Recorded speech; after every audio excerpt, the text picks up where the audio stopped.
कोयले बिया हठ मौगी भूखल बिया छठ। यारे कोयले बिया हठ मौगी भूखल बिया छठ। कहेली कि सेउआ नारियलवा लिया दी आ लागता कि ए भाई ई महंगाई तो मुआ दी। हाँ तो भैया लोग जोहिए से ई छठ चढ़ल बा मेहरारू अलबत क देले बिया। एक तो बेरोजगारी के मार आ दूसरा ई महंगाई के मार हमारा से तो अब सहाते नइखे। ई जौन हाजीपुर के केला 10 रुपया में 20 गो मिलत रहल, अब कैसन जमाना आ गइल बा ये भाई। अब तो सरको केरा बा 40 रुपया दर्जन हो गइल बा। आगे सुनी भैया लोग कि देखी परेशानी ये भैया आवता रोवाई। क्या रे देखी परेशानी ये भैया आवता रोवाई। हे छठी माई रउए महंगाई से अब बचाई।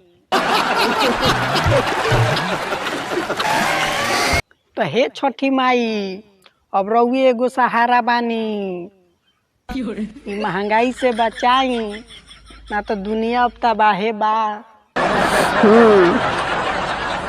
महंगाई के नाम सुन सुन के हमारा दोनों नयन से भर भर लोर बहता। मेहरारू से हम परेशान बनी। आगे सुनी भैया लोग कहेले फल फलहारी सब ले ले आएम ताजा। कि कहेले कि फल फलहारी सब ले ले आएम ताजा आ दुआरा पर डीजे लगवा दिए राजा। तब रउए बताई भैया लोग दुआर पर डीजे लगा के ऑर्केस्ट्रा करावला के कौन फायदा बा। ई छठ करतिया कि हमार जान लेवे पर लागल बिया। अब तो लागता कि ओकर डीजे बजावला के चक्कर में हमरे डीजे मत बाज जाओ ये भाई।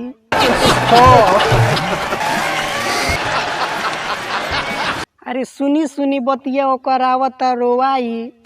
हे छठी माई महंगाई से अब रउए बचाई।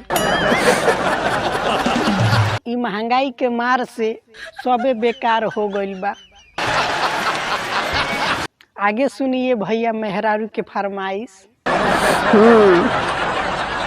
बिया पसंद कइले 1600 के साड़ी।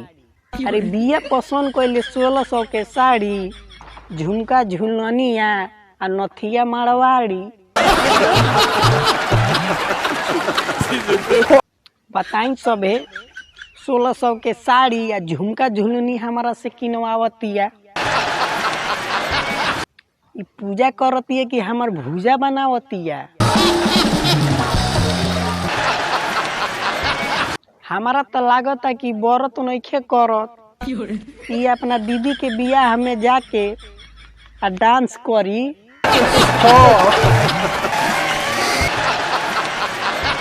तो कैसे के होई माई राहुल पूजाई।